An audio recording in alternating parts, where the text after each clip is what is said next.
Welcome back to Between the Zones. My name is Grayson. And I'm Will. Today, we're going to be doing something a little bit different. We're still working on getting our next interview guest, but we wanted to put something out for you guys, and we're just going to talk for a little bit. Basically, we're going to start a new series where we just kind of have a laid-back conversation about sports. And you guys can look for the playlists in the description down below. It'll be there along with this video once it's posted. So, start us off, Grayson. Just kind of want to ask, how you been? I feel like it's been a second since we just sat down and recorded a podcast together. Yeah, I've been pretty good. If you guys haven't noticed, we did just get this shock mount along with this mic stand. Yeah. We do have another one here, and we have recently ordered 2 microphones that will hopefully make it more appealing for you guys. It'll sound a little bit better. We'll be much more clear on them. Yeah, it's going to sound way better. And I've just been excited to do stuff like that, and I just know we on the inside are like trying to up our production quality for you guys. Definitely. And that's really just been what's on my mind lately. Yeah. What about you, Will? The same thing. I'm just really looking forward to getting an interview with someone. Just because we have all this equipment now, and we're looking a little more professional for you guys. So I'm just really excited about getting out there and get some more podcasts out for you guys. Yeah, I know we can't tell you a lot right now just because nothing's set in stone, but we definitely have a plan and have a couple things that could set up really well for you guys and for us very soon, and we're very excited to get that out whenever we can. Yep. It may be sometime within the next week or two, and it may be within a month or more. We're not sure yet, but we are very excited for what we hold in the future. Definitely. Yeah. Well said. I mean, if you guys have any suggestions, I know we would love to hear it down in the comments or just anywhere. Yeah. We have our website, which you can email us there and subscribe. You will get all of our articles. And we also have our Instagram, which we are on daily. We post our updates about us. We've recently just posted an update as we're filming this, so you guys would know this is coming out and when it's coming out. And you guys can just get in contact with us that way, and it'll make this more enjoyable for everybody because it'll be less of us talking to you guys and more of everybody talking to everybody. Right. It's a great way to interact with us. We have polls that we do on the story and trivia. Every Friday night we're doing some trivia. I don't know if you threw that in there or not. But you guys can definitely check it out with the link down below. Yeah. Just come along for the journey. It's going to be a good one. Like he said, the trivia is a big thing. We're going to do those Friday nights. Just to let you guys know, there will be 5 questions on our Instagram polls. If you answer them all right, we will give you a shout-out on the story the next day. Just another way to get interaction with you guys. And, I mean, do you want to go ahead and just jump into some sports real quick? Yeah, sure. Let's talk some sports. All right, so I know tonight it's the 25th. Yeah, 25th. Yeah, it's 26th. It's 26th. The 26th. 26th when we're recording this. All right, so this is being recorded on the 26th. Tonight we have 3 games in the NBA playoffs going on. I believe the latest one is the Lakers-Portland game. The Lakers are up 3-1 right now. Do you want to talk about that game real quick? Yeah. I can see the Lakers actually taking this game. I don't know if the Blazers have enough of what it takes after LeBron last game just going off. If he does that again, I feel like the series is just over. You know what I'm saying? But, I mean, I wouldn't be surprised if Portland tried to make a comeback, but I just don't see it happening. What about you? Yeah, early on in the series, it definitely looked like Portland had the Thunder coming in, winning that 8 seed, winning the play-in game, and they were just rolling. Definitely right? Momentum. And the Lakers were the worst shooting team in the bubble. They were really struggling on like all sides of the ball. LeBron, not that he was poor, but he was not playing up to the level that we expect out of LeBron, which is what you need in a championship team. But after last night, LeBron missed 2 shots. Man, we missed 2 shots. And it clearly looked like he was the best player on the court and could have easily been the best player in the NBA, just like he's known to be last night. And I feel if he comes out and does that, Anthony Davis, who has been dominating when he plays at the 5, less so at the 4, right? And that's where they're pushing him now is to the 5. With those 2 together and decent shooting from the bench, that team should have an easy time handling Portland tonight. Yeah. And further down the line, I think they should be able to handle the next few games. But I can see them possibly going all the way. But we'll have to see if LeBron pulls through. You know what I'm saying? If he has a night, then they can definitely pull something out. But we'll have to just see what the future holds. You know what I'm saying? Yeah. Do you know what are the other two games tonight? Okay, so we have Bucks and Magic, and we have Thunder and Rockets. Do you want to start with Bucks and Magic? Yeah, I'll say Bucks and Magic. A total upset in that first game. No one thought that was gonna happen, but now the Bucks look like they got it rolling. They got Giannis has been providing some good numbers, and I think Middleton's been doing good. I don't know the stats real quick. Yeah, I know. That team really is just Giannis, and I'm hoping for Milwaukee's sake that they're able to make a deep playoff run, potentially make it to the championship, because he is what drives that team. Again, they did a great job. Last year they had Brogdon paired up with him and Middleton, and they had Splash Mountain and Brook Lopez. Yeah. That team looked good, and Eric Bledsoe, a good deep team. Losing Brogdon, and not that Giannis is playing on a lower level, but his teammates aren't stepping up the way they need to be a championship team. I wouldn't be surprised to see him move on in free agency or look at other options if they're not able to make that run. Like you said, if they don't make it all the way or pretty far, I feel like he's going to desert them. I mean, I know he's come out and said some stuff like he's not thinking about that right now, but once the offseason happens, we're going to have to see what happens with their team, but if they don't make that deep run, I don't see him staying. But yeah, like you said, Giannis is basically their go-to guy. But I think people also underestimate some of their bench, as well as Chris Middleton. Definitely one of the best players. I mean, 50, 40, 90.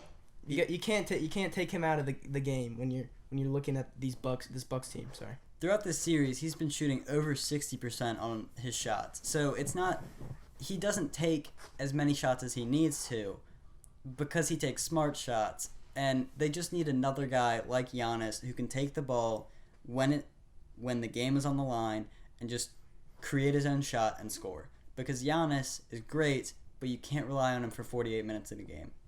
You can rely on him for 36 because he'll put that out for you, but he can't be on the court the whole game. Right. Not for if every one of their series goes 5 or 6 games all the way to the championship, he will be exhausted by then.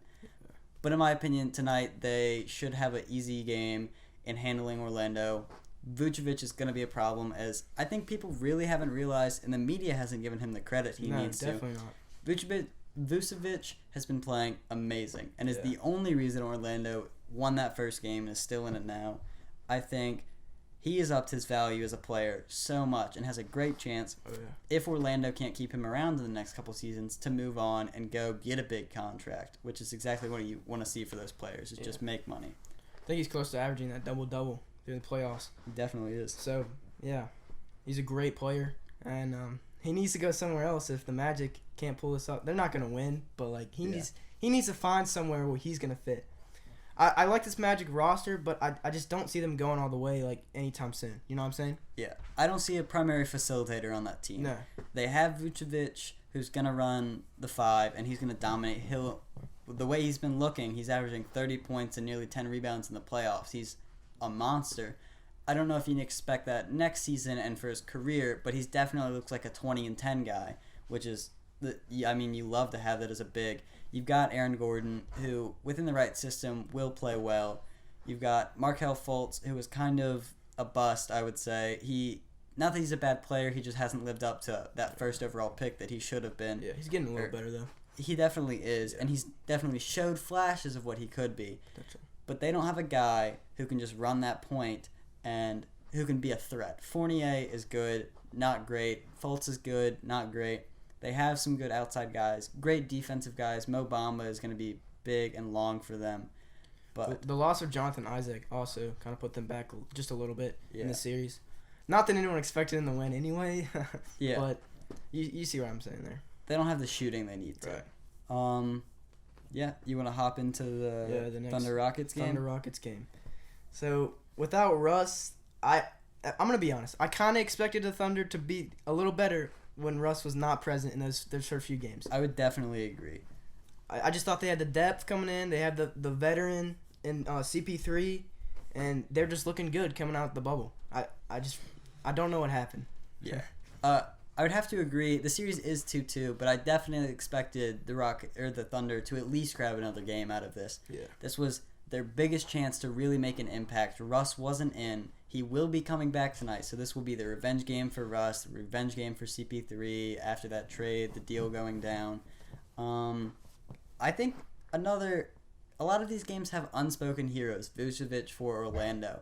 For the Thunder, I'd like to talk about Lugan Dortz, who has been completely dominating Harden on the defensive side of the ball. I believe he's picking him up on over 50% of Harden's offensive possessions and has held Harden to under 20% on shooting when he is playing him. And it's just to think that Harden, who is seen as one of the league's best scorers, can be shut down like that. Can be shut down and controlled like that by a player who really hasn't gotten the recognition he needs to.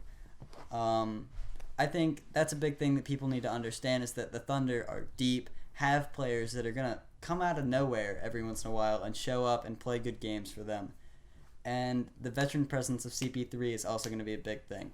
I wouldn't count them out now that Russ is back, but I definitely think that the Thunder have lost their ability to control this series now that Russ will most likely be coming back tonight. Yeah, I just think the Rockets have it better with Russ and Harden. And the small ball is kind of working for them so far. I feel like Rocco's stepped up a little bit on the defensive end, being a 3-and-D player already. But, yeah, like you said, the Thunder, they needed that grab a hold in those first couple games without Russ. Now it could slip away pretty easily. So they just got to watch out. They needed to have that ability to have that control and leverage, and they don't have that. I think you have to respect the ability that the Rockets have still been able to at least grab some boards. PJ Tucker has really kind of stepped it up on the inside. Robert Covington has been able to step it up, grabbing some amount of boards when they don't have a guy over 6'7" on the court most of the time. Hey guys, sorry we had to take that quick cut.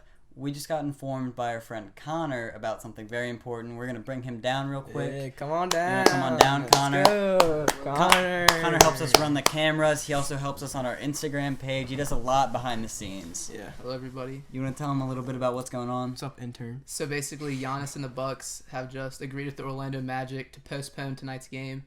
It also came out that Fred VanVleet of the Raptors is talking with the Celtics to postpone their game also. Yeah. So this is kind of a big thing just because it's going on because of all the events in what happened with the shooting recently. The death of Jacob Blake. It's a horrible time, and I know we personally would like to give our condolences, and it's just a horrible situation. I think it's a great thing that the NBA, or at least the players, are trying to recognize what's going on. It may not be the biggest gesture, but it's still a great gesture to make. I really like to see the players actually using their platform to make a difference. Oh, yeah. Like players like Donovan Mitchell and LeBron. Exactly. These guys are put up on the biggest stages in the world, and you may think it's just for basketball, but these guys are doing the best they can to also make a difference in the world and the things that are going on. Yeah. Thanks for telling us. Thanks for the information. Yeah. Everyone give a round of applause. I'm going to clap it up for Connor. Yeah. Hopefully he'll be coming back very soon, not with news so sad as this just was. Yeah. But we would like to have him back down. Yeah. So, I mean, as you guys heard, the Bucks game is going to be postponed, and potentially the Raptors-Celtics games, one or multiple, we're not sure yet, of that series. All we can do is really wait, but... Yeah, it's like breaking news. I feel like TMZ right now. I'm going to come back in real quick. Connor's coming back. Coming back. Let's clap it up That's real a quick. fast one. What's new on TMZ? He's already back. So all games for tonight have been postponed. Okay. Wow. The Thunder, Rockets, and the Blazers, Lakers have now all been postponed. Okay, so every game tonight, do we know if the games further on tomorrow are The being games postponed? for tomorrow are still the Nuggets, Jazz, Clippers, Mavericks. Still same times. Okay. Are still the same times, but nothing on the... It's great that they canceled all of them. It would be kind of weird if they just canceled one of them. If only two teams if only teams were cancel. I think especially since LeBron's such a big advocate, I don't think he would just... He would just play through this, He wouldn't have been especially with other players making the statement that they are. Yeah. Thanks for that, Thanks Connor. again. TMZ. Short times with Connor, but it's great to have him down. Again, he helps us with all the cameras and just every little thing behind the scenes. He's a great friend. We love to have Connor down here. Yes, thank you so much. So, I mean, after learning that, we're not going to have any games tonight. No. But we will still have games tomorrow, most likely. Yeah, I mean, I think we've covered everything we can in basketball news right now. We can talk about the games tomorrow at another time or just later on. It looks like the first round is pretty much wrapping itself up right now. Yeah. The only series that are really still in question, in my opinion, are going to be the Rockets, Thunder, and the Nuggets. Nuggets, Jazz. Because last night we were able to see the Clippers dominate the Mavericks in a series that was 2-2. It was tied. It looked like Luka Doncic had everything under his belt, but it does not look like Kristaps Porzingis will be playing in the next game either, which is going to hurt that Bucks team as he has been playing on a great level in the bubble. Oh yeah, definitely. All right, I guess we can kind of move on to our next subject if you would like to. You guys want to real quick? Yeah.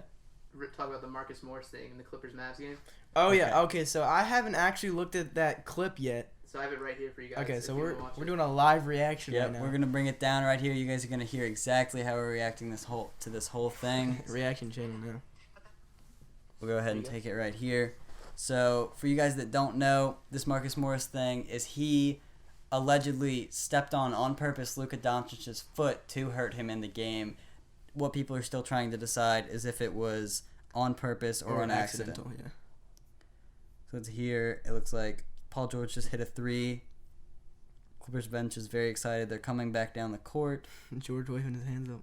And it looks like we have a stoppage. Oh, okay. He must have done it. Yep. And there's a shoe being held right here. The refs are talking. Are they trying to foul him? They're giving him a foul? Oh, it looks like... It looks like this is where it may happen, is right here. The ball's about to be inbounded. No, they're talking about it right. Okay, so it was the back of his heel. Yo. I don't know. That kind of looked like he was targeting him to me. It was a big step. So for anybody who hasn't seen, I mean, we have the power of editing, so we'll probably put the video in right there for you guys to see. Exactly. We'll give you guys as much as we can. But it looked like it was a pretty big step to take, especially when there was plenty of floor, and that's not a normal step size. But I don't know how much of an effect that's going to have in like malicious intent. Yeah, that's just stupid. Why do something like that? I mean, you guys are up. That was that last game, right? Exactly. They were up. They were winning. The score was 81-52. The Clippers had clearly set themselves apart already. It didn't need to be done. So nothing needed to be done. I'm not sure. More stuff about that will probably come out soon, and we'll see as that series continues if it continues to be chippy. Yeah, I think that wraps up our NBA news. Yep. I do have one more thing we could talk about the NBA. The one more thing we could talk about? You guys may have noticed the jerseys. Did you? Will is a huge Minnesota Timberwolves fan. And it is obnoxiously large. I would call it obnoxious. I would call it spectacular. I would call it an obsession. But that's why we're wearing the jersey and the sweatshirt today. As we have just found out as of a couple nights ago that the Minnesota Timberwolves won the NBA lottery and will have that first overall pick. Yeah, so I kind of want to dive deeper into this in another podcast soon, but we could talk about maybe just the number one pick in general, our initial thoughts. If you want to go first, you want me to go first? I can go first. Okay. We're not going to break this down a ton because like Will was saying, we love to do a whole podcast on these what this means basically for the lottery and what the teams do. Hit the subscribe. But our first couple reactions are, as always, the Knicks got dropped a couple seats, which hurts for them. Yeah, but Knicks fans, I'm praying for you. It is amusing. It's gonna get better. You'll see the other side of the rainbow one day. Eventually, but not today. Out of the top 3 teams that all had the same odds, the Warriors and the Minnesota Timberwolves were able to stay up there. Yep. A big surprise, not really a big surprise, but 2 teams I like to see up there is we got to see the Bulls. Yeah. And the Hornets jump up. And I think those are 2 franchises that could really benefit from what isn't necessarily a strong draft, but just these high picks. Yeah. If the Hornets can get someone that plays decently, maybe a potential star, but more depth for their team, I can see them maybe jumping up in the East. You know, there's not too much competition there right now. Exactly. So if they can make a run with what they have, then we'd love to see it, man. Yeah. So, all right. I guess we can move on if you want to, Will. All right, guys, I think we've covered a lot today, and I know we really enjoyed what we were able to talk about. We definitely have a lot more that we'd love to bring up, but it's going to be in later podcasts when we're more prepared, and it's just going to be better timing. Again, we really hope you guys enjoyed what we did today, because we'd love to be able to do this more often. And and use these as fillers in between the interviews and the big stuff that we're able to do. But Will, do you have anything else you want to say real quick? Just that you guys should definitely check that playlist out. If you're watching on a later date, it's going to have everything of these conversational type podcasts we're doing. And also check the link below for the link tree, because we're going to have that. Will take you to our Instagram, our website, whatnot. Just everything about us you can find on there. But I think this has been Between the Zones. Yeah. We'll see you. Peace.